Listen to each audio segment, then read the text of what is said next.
Dopo le 70.000 presenze dell'anno scorso, quest'anno Cittadella punta a polverizzare la soglia dei 100.000 visitatori per l'edizione 2023 di Formaggio in Villa, la rassegna dedicata al mondo caseario che si terrà nella cittadina murata dal 14 al 17 aprile. Un lungo fine settimana che trasformerà Cittadella nella capitale casearia ed enogastronomica del Veneto e non solo.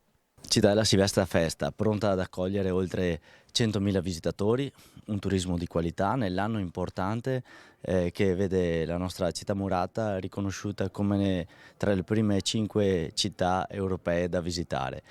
200 produttori da tutta Italia che portano la loro esperienza e il loro prodotto di qualità. Turismo esperienziale a 360 gradi. Tra una degustazione e l'altra i visitatori avranno l'opportunità di scoprire e riscoprire le meraviglie della cittadina murata di un territorio al centro di 3 province ricco di storia e di cultura.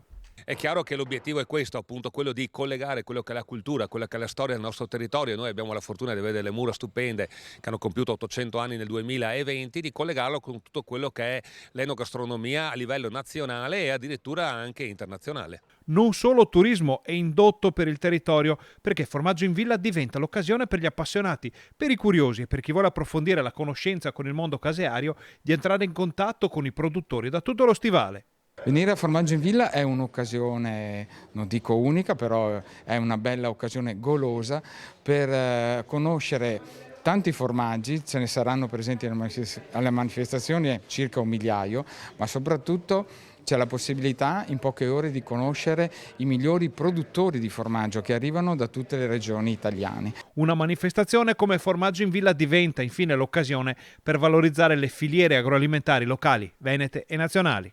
È una manifestazione importantissima perché fa sì che sosteniamo le filiere lattiero-casearie non solo del Veneto ma a livello nazionale. Ricordiamoci che come Veneto noi siamo stati i promotori insieme all'assessore regionale di Land of Venice.